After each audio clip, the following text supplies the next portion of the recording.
Hey, what's up, party people? Welcome aboard the Money Plane, Honest Trailer Commentary. I'm here with Lon. I'm here with Danielle. We're going to watch the Money Plane Honest Trailer, give you our behind the scenes thoughts and feelings, all of our deepest insights. We're going to answer comments and questions from viewers like you. We're going to show you some deleted scenes, and we'll tease you with next week's Honest Trailer. Man, we've wanted to do Money Plane so bad since it was just a sparkle in our eye. And I guess I'll just off the top give the story or the thinking behind it, which is I don't think too many people outside of these three boxes enjoys Money Plane or is. I mean, really I don't enjoy Money Plane. I enjoyed Money Plane. So the thinking was, I mean, we had a hole in the schedule. There was nothing else happening. So why not pair something nobody has heard of or cares about with something that people have heard of and care about, like pitch meeting? So, Right. luckily, Ryan was super accommodating and thought it was a fun idea and decided to help us out, to give us an excuse, basically, to do Money Plane and to collaborate with another channel and show that we were all very fond of. Yeah, there's no real interesting story behind it, except that I emailed him and said, hey, this would be funny. And he said, yeah, sounds funny. And then he sent us a video. Well, I think people tend to assume for no good reason that there's some kind of like rivalry, like the people making funny movie content for YouTube are all like hyper competitive with each other or something. And like, it's simply not true. And so it's always fun to like do team up stuff and just be like, hey, we're all just goofy people working in our little corners on, funny nonsense. We're all friends here. Yeah, the extent of it, of the acrimony, goes to when I watch a pitch meeting or one of the how it should have ended or something after the fact, and then think, "Damn, I wish I thought of that." Right. That's yeah. fun. I mean, there's the healthy kind of like when somebody comes up with a better joke than you, you're like, bah! But like not in a mean way. Yeah, because there's only so many jokes to be made about the same 5 movies that everyone's talking about, but not Money Plane. Money Plane is virgin territory for us. Yeah, us to plow. It's so rich with dumbassery. Like it's not maybe the most fun bad movie of all time. Like I can think of some that are probably more fun to watch. It's no Jim Cotta, yeah. No, but it is just like wall to wall. Like everything everyone says is asinine all the time. Like there's no break in the how dumb it is. So it really rides the line between a genuine attempt to do a heist movie in the sky and like a farce of what a heist movie would be. Yeah, there's a lot of moments that I think are intentionally comedic, but they still want to have their cake and eat it too, and be like, no, but actually these are some super suave badasses pulling off the ultimate score, and they are not. They are not. No. So that's the thing that is like, I feel like you almost could make that work if you served both ends. Like if the jokes were funny and you did jokes, but then the heist was kind of cool or well thought out, you could balance those two. But they're not really committing to either side. They're kind of like, like head faking in one direction and then the other. And so you kind of can't tell what the intention was. Like, did they mean for this to be a comedy, or did they just start making it, realize it was kind of crummy, and they were like, we should acknowledge the badness? One thing I don't think is intentional that that we bring up in the trailer is just how bad they are at heisting. This is really one of the most inept, bumbling heist crews, I think, in film, like save for Ant-Man or something like that. Like they make every intention of announcing that they're on the plane to rob it. They play music over the PA multiple times, and no one's like, wow, we should ground this plane. I think we're being robbed. The weird, there's one scene, and this is what I mean about like, it's just so pervasively dumb. There's one moment where 2 of the collaborators are talking on the plane about hijacking the plane, and they pull the curtain behind the leg. We better hide over here. But it's visibly a curtain. You can hear through a curtain. I know the Lawrence brothers know that much. I know they know that. Danielle, I want to hear more from you. What's your what are your thoughts and feelings on Money Plane? Tell me about your relationship with the Money Plane. Well, I saw this because this is a great party movie. So I saw this over Zoom as a Zoom party with a bunch of people, and I think that is the correct way to watch it. It's short. So it's fun. Plus, it's got edge in it, and I'm a wrestling fan, so I was definitely gonna watch anything with Mr. Adam in it. Yeah, this movie is not great. It's not one of my favorite bad movies, like Lon said, but it is a good bad movie. I enjoy it. I think it's worth the 83 minutes or however long it is. Yeah, with credits. It's lean. Yeah. I will say we did point this out, I think, in the trailer. It is amazing that they cast a wrestler as the main character and then let him do so little in terms of not even just fights, but like stunt. Like you would think at least some stunt work or something, like have him jump around. He's a wrestler. Very little. Almost all just sitting in a cockpit with a headset on. This was my era of wrestling fandom, was like when Edge was a high flying off the top ropes kind of wrestler. And I don't know if it was injuries or whatever has laid him low, but he has zero vertical in this movie, except unless you count being on a plane. Oh, he's wrestling again. He's wrestling again. He probably could have done some stunts. Yeah, I don't think it's like he's grievously injured or anything. I don't know. Like Kevin Nash, like can barely move in Magic Mike. He's there's like, one sometimes scene your where knees go. He doesn't realize planes have co-pilots. So he at one point he has to beat up the co-pilot in like sort of close quarters, and I think he does at least one or two semi-pro wrestling style moves. That's literally it for the whole movie. Yeah, he wrestles with his small daughter at one point. The kind of his like conscience. He wrestles with his conscience, but that's not what we need. Speaking of wrestling with their conscience, I love how none of them take the money at the end. None of these heisting people, they're like, I don't want this money. Do you? No. Do you? No. Let's get rid of all the money that we spent robbing from the money plane. They are so bad at this. Anyways, we're going to talk a lot about Money Plane. Let's start watching the honest trailer for Money Plane and talk more about Money Plane. Yeah. They do the sneakers. They give it all away. They donate it. Did they? Or did they? Well, they donated the crypto. Oh, right. Yeah. The crypto that was on board from the bags of cash. Pause. The bags of cash that they didn't bring enough bags for. Like it's not all gonna fit. Yeah, their heart's not. You can tell. Bags to bring. You can tell why the Rumble wants to watch them like a hawk the whole time. Their heart's not in this heist. It is a heist against their will. It's a forced heist. It's a forced heist, which doesn't. He's got. Okay, we'll get into it. The one thing I would like to point out: a massive inconsistency of the movie. The Rumble has like a private army that he can send against any of his enemies at any time. Well, so does the Money Plane. But yes, continue. But why does he need these three people who don't want to do it? Why can't he just send his own people to hijack the Money Plane? Because Jack's the best, right? He's got a particular set of skills that they really bring past. I think that they sort of like in a throwaway line, they're like, you were in the Air Force at one point with Thomas Jane. So I guess that gives him plane-based abilities. Yes. that can't be duplicated. You know what? I'm satisfied. Good enough. All right, let's play From the production company behind two separate Denise Richards horse movies comes a high-octane, low-budget action caper that finally answers, what if Tommy Wiseau loved Michael Bay movies instead of erotic dramas? Good job, Paul B. on creating that. Money Plane. Take to the skies aboard the Money Plane, a flying casino where you can gamble on anything death or animal related. Man versus Cobra. Do you want to bet on a dude an alligator? Money Plane. Sure, you can place bets on those things from anywhere, but only on the Money Plane can you do it next to weird perverts. Rules were meant to be Yeah, pause. Then get served a bunch of air. I mean, overall, the appeal of the Money Plane, I feel like they failed to sell me on it. Oh, yeah. Big time. Because if these events were happening on the plane, that's one thing.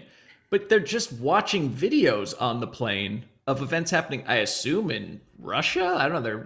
They were doing, but like on the ground. The illegal things are being done on the ground. It's just the betting on the illegal things being done on the plane, which doesn't make a lot of sense. Not a ton of sense. Also, they're criminals. So if anybody's not going to mind breaking the law in just like a grounded underground casino, it would be people who are already like arms dealers. Like, why would they care about the intricacy of being in international waters to place bets if they're already like dealing arms to terrorists? That's way worse. Yeah, and then go on a plane where if you are caught cheating at cards, they shoot you in the back of the head.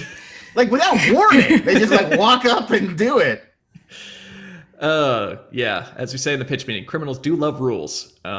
But yeah, they could totally be gambling on these things from anywhere. And I feel like they could have used 7 or 8 more brainstorm sessions on what the bets could be on the money plane. Because it is literally just person versus animal, or just like horrific act of violence.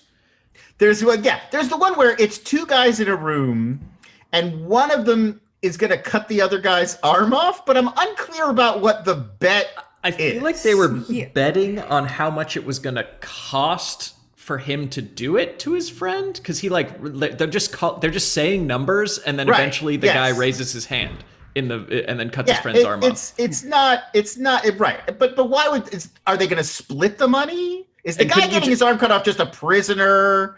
Because the competitors, the betting competitors, are just saying numbers. So could you just say $1 billion and then you win the bet? Because of course he's going to do it for $1 billion. Yeah. Do you have to pay? The intent is extraordinarily unclear. They also there's 2 sequences like this, because there's also the Russian roulette sequence where they miss out. Like, there are movies about like underground, like secret black market Russian roulette competitions where people gamble, but you bring in people to play Russian roulette and then people gamble on their potential success. They don't do it themselves. No, yeah. Russian roulette is already a bet. You don't need to put money on it. The stakes couldn't be higher. It's like in Bloodsport, if all the people like holding bills in the audience had to get in the ring. Like fight the pet guy. Like, no, you get to just watch. He has to fight the pet guy. See, but it's like man against nature, man against himself. You've got to make sure that you cover all of them. Your themes, yes. Yeah. Yes. Man against other man who's going to cut off his arm. You know, that classic. All right, let's keep watching Money Plane.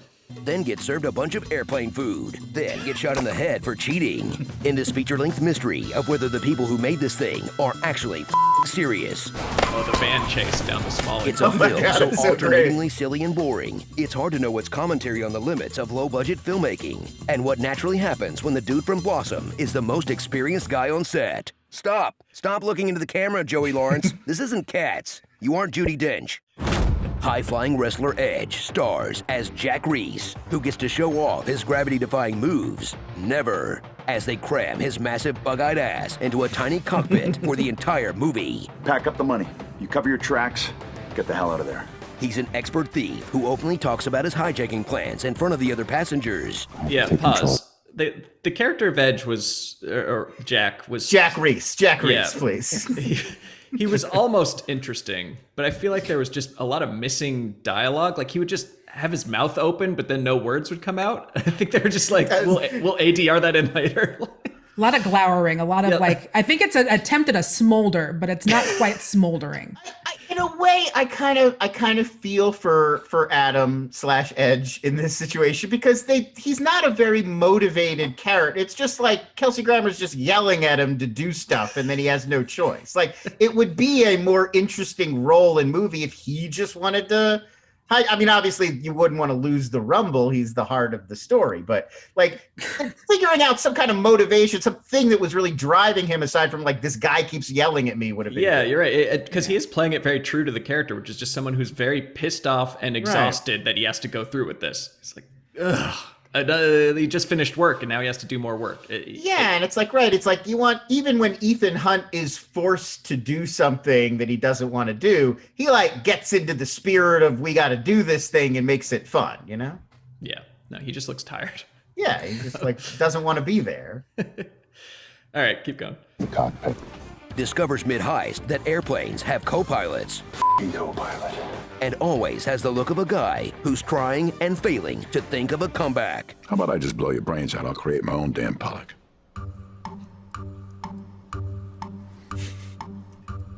Now go get me my money, Jack.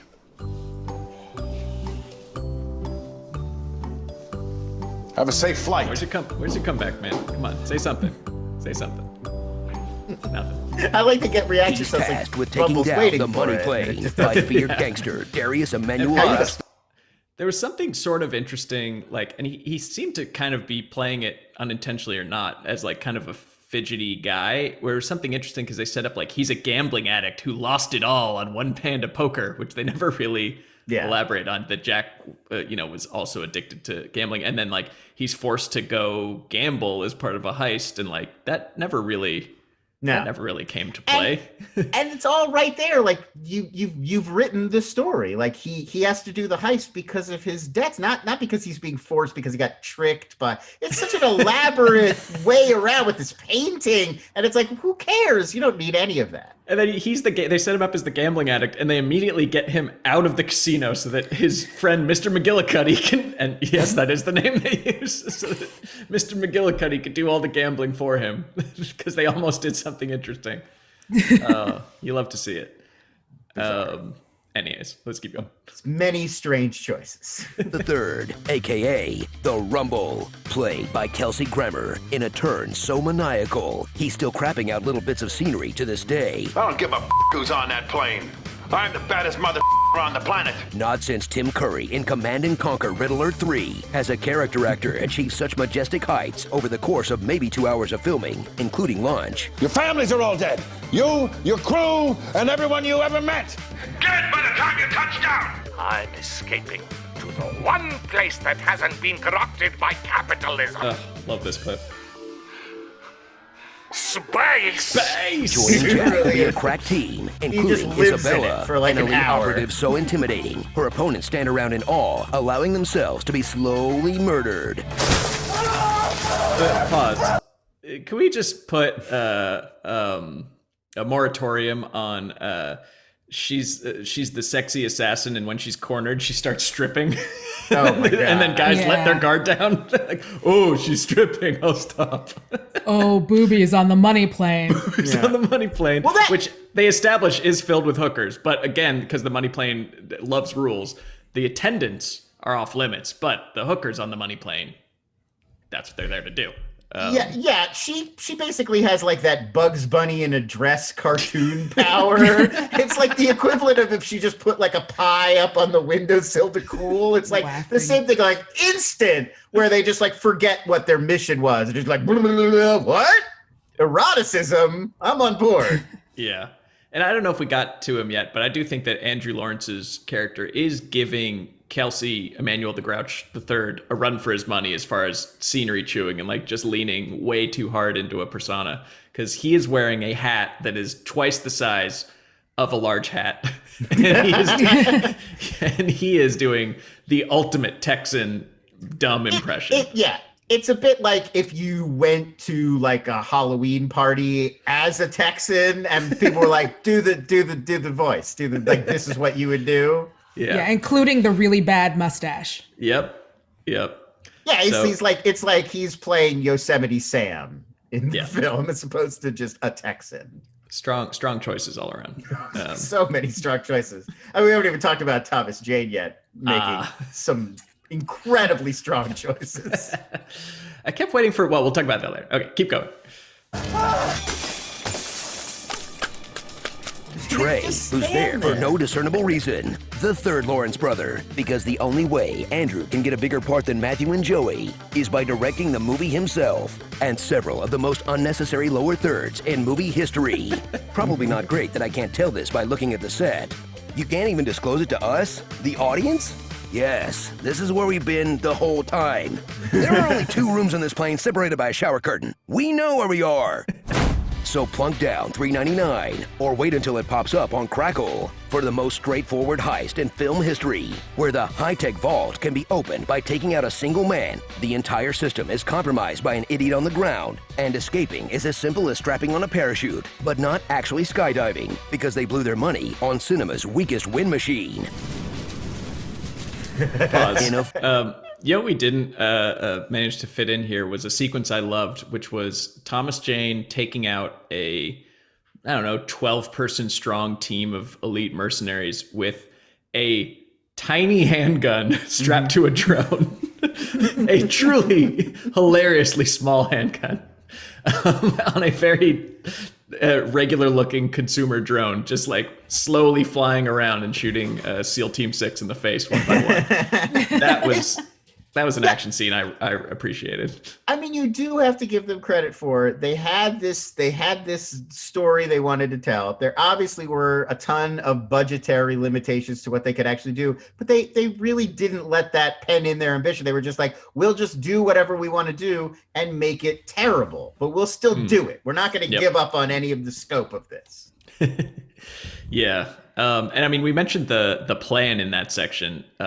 There's usually like, you know, one or two big twists in a heist movie. Like, you know, the original Ocean's 11, it's like, oh, the money comes out in the coffins in their own field. Well, spoiler alert. And, you know, the remake, oh, they're actually like the emergency crew that got, you know, the go ahead to come in and take the money away.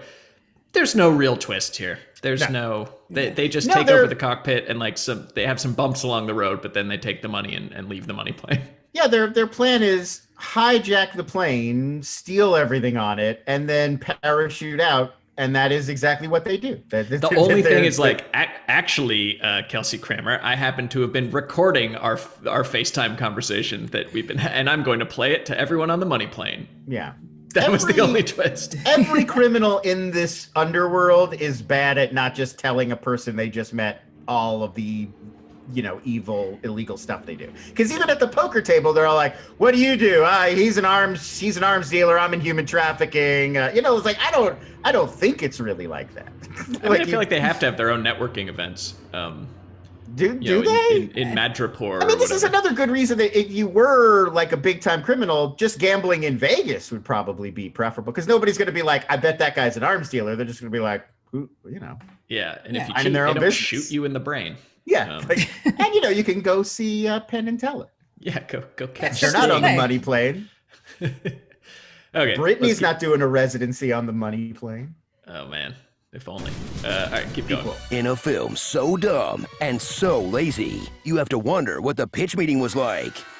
So, you have a movie for me? Yes, sir, I do. It's called Money Plane. Oh, so it's a movie about a plane filled with money, or is the plane made of money? It's a money plane, metaphorically speaking, sir. Disappointing, but okay. See, the whole thing is that rich criminals ride on this thing so they can gamble. Why can't the criminals just gamble on the ground? Well, they could, but see, they want to do like illegal gambling about murder and stuff, so they gotta take to the skies. Oh, airborne criminals are tight. Yeah, they are. So this money plane has a whole bunch of rules that they have to follow. Criminals do love following rules. They sure do, sir. Also, crime just kind of feels better when it's over international waters. Well, yeah, everybody knows that. So anyway, this evil gangster named Darius Emanuel They do make it's I don't think you're contractually allowed to make a film where something bad happens on international waters without mentioning, you know, this is over international waters, so there is no law, which I don't think is real. I think that's a movie myth. Didn't we do this in a previous Honest Trailer? I think there was another movie where they were making a big thing about it, and we looked it up, and of course it's ridiculous. Like,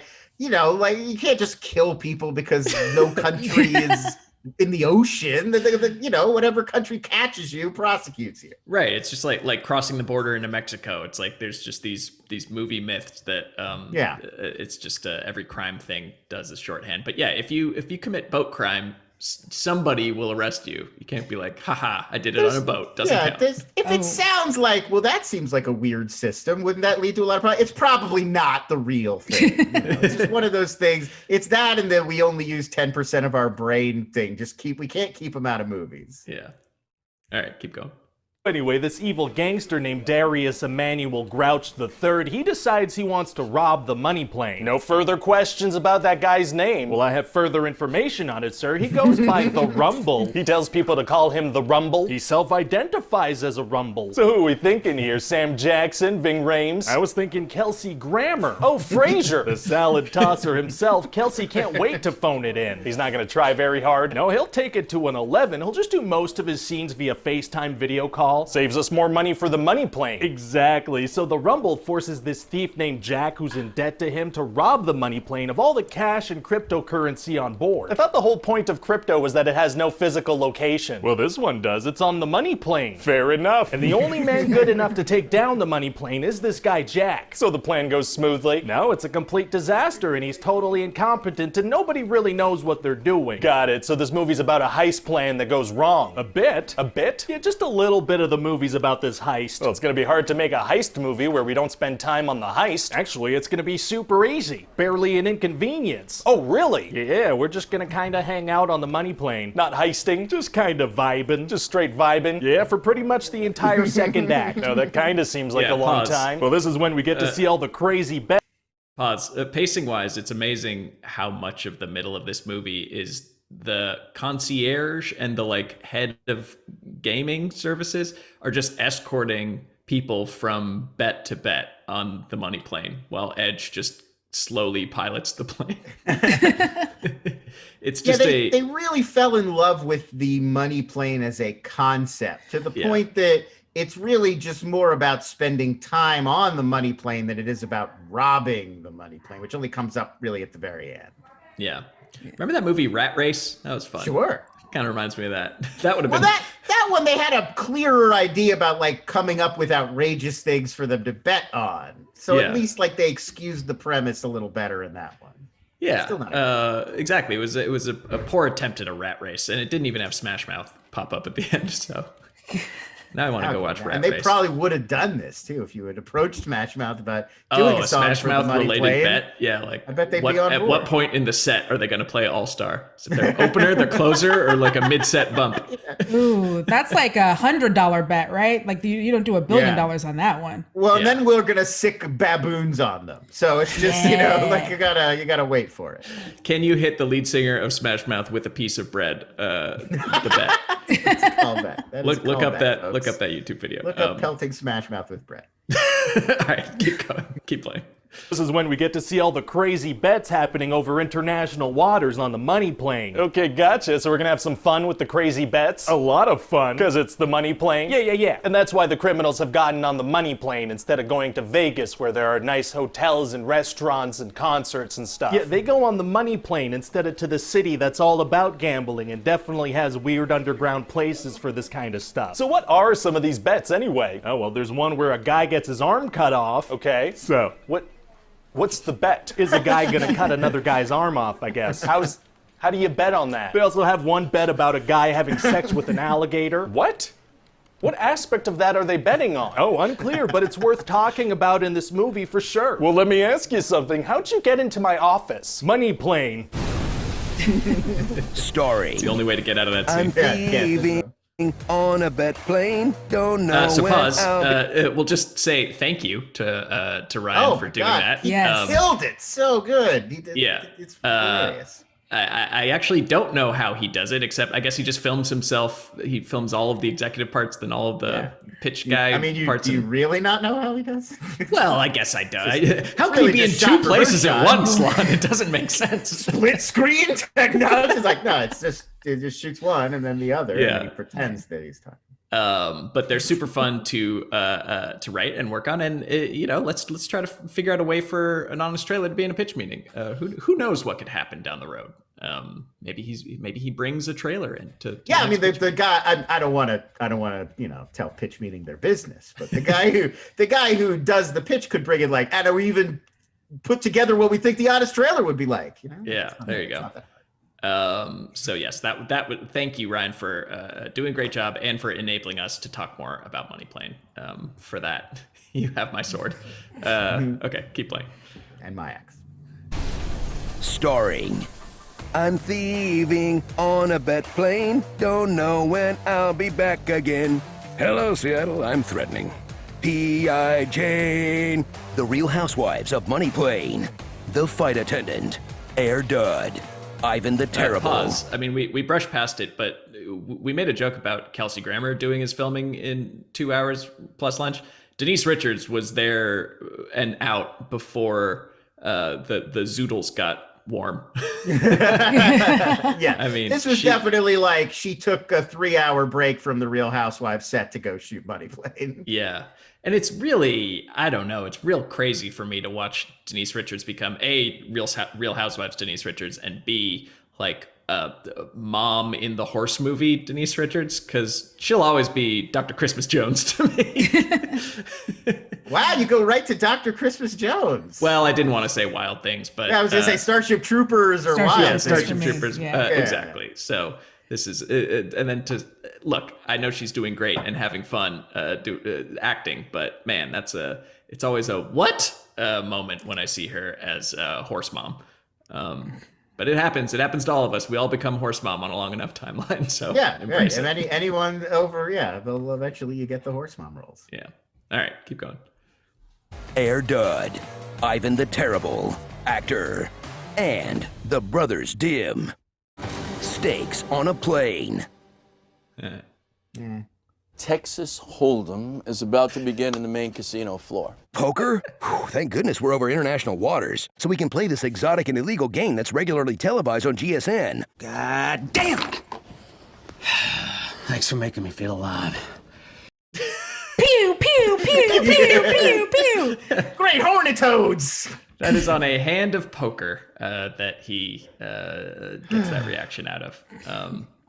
Man, good times on that money plane. I hope you're having a good time on this video. Please like and subscribe if you haven't. If you've only seen pitch meetings, welcome. We do honest trailers every week. They're similar. So hit the like, hit the subscribe, and you'll never miss another thing. We have some outtakes, I imagine, for this movie, so let's play them when they're ready. I'm not. Oh, hi, Mark. Yep. Just blew up more of San Francisco. Just blew up a lot of San Francisco.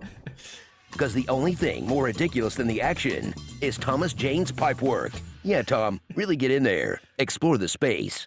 The third Lawrence brother, because Mom said you had to give Andrew a part if Matthew and Joey are in it too. Well, let me ask you something. How'd you get into my office? Money plane.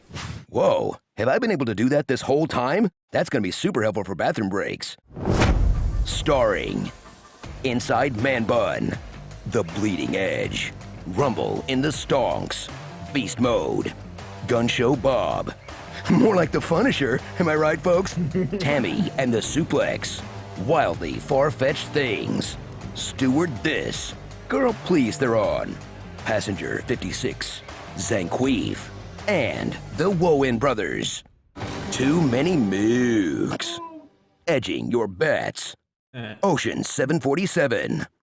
Casino Royale with cheese. You got balls of steel, amigo. As the challenger, you are obliged to go first. You know, usually in movies about underground Russian roulette clubs, the gamblers are betting on other people who are being paid or forced to play. It's more fun that way, and you can still go get a bite to eat after. Yeah, this version seems not very fun for at least one of the two participants. We didn't get to, you saw in that deleted scene, and we talked briefly about Thomas Jane's pipe work, and he is really just working that pipe, so to speak. Every scene he's in, he's like lighting it or like gesturing with it. I couldn't really tell what, like, it felt like he just didn't feel like there was enough material in this scene for him to dig into, and like 2 minutes before he went on, he just was like, oh, this guy has a pipe, and he's all about his pipe. Like, that was the thing he latched onto. I thought that was tipping that he was going to like betray the crew or something, because Kelsey Grammer is always smoking stoves, and like some of his henchmen you see smoking cigarettes and something. So I thought that was like a tell that like, oh, Thomas Jane's gonna be the one to hold his family hostage to make him stay on the money plane or something like that. Yeah, you should have known something thought out and consistent wouldn't work. A motif, if you will. Yeah, no. All right. Well, next money plane. Motifs, avoid them. Yeah. If you need a crew to write your next money plane movie, I think the three of us are all oh my god, very available for Money Plane 2.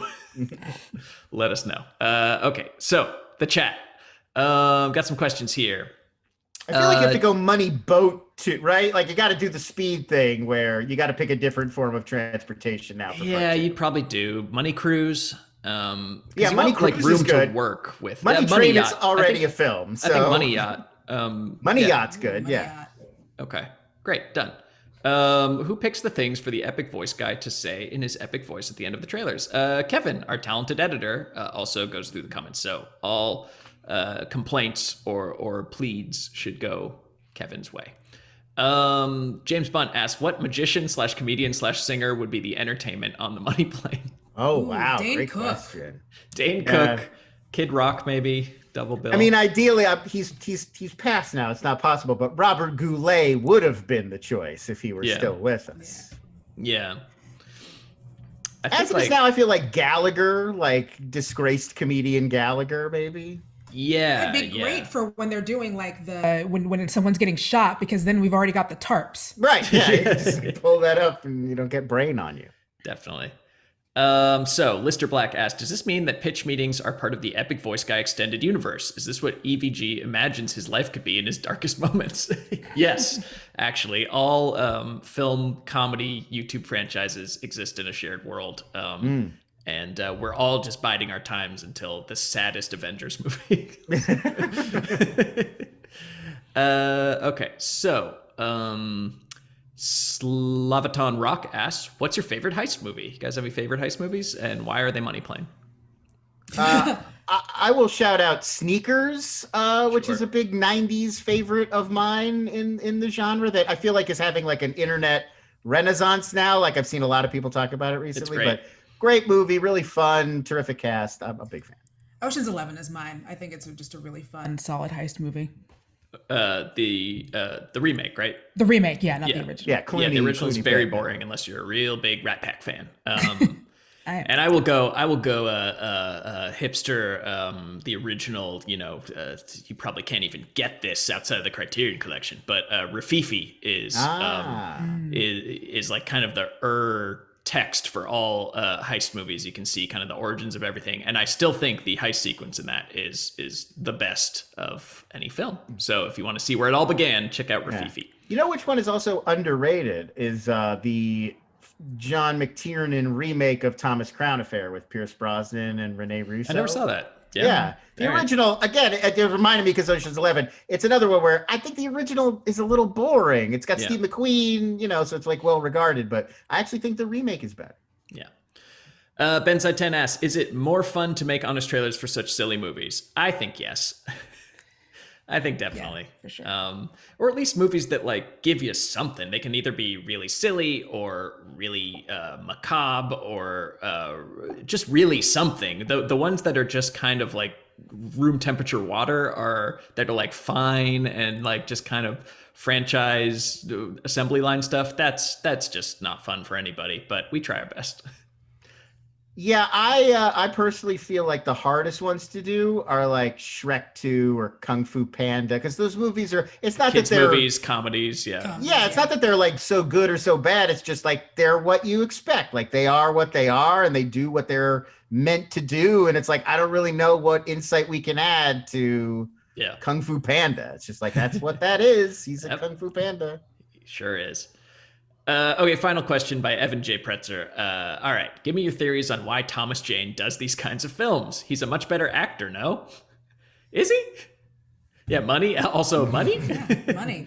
Yeah, I mean, I think Thomas Jane could get work in big studio movies, but he'd be like the sixth build guy who's like the tech guy or the best friend or something. And, he can make the same money doing these kinds of movies or work a lot less, and it's easier, and why wouldn't he? Yeah. What are his best roles that we're thinking? The Mist. I know he's like The Mist is really well regarded. People like that movie. He was on that HBO show Hung. Right. Oh, right, yeah. I just always think of Punisher. Yeah, sure. He was the original. I guess not the original Dolph Lundgren, but he was the. Deep Blue Sea. He's in Deep Blue Sea.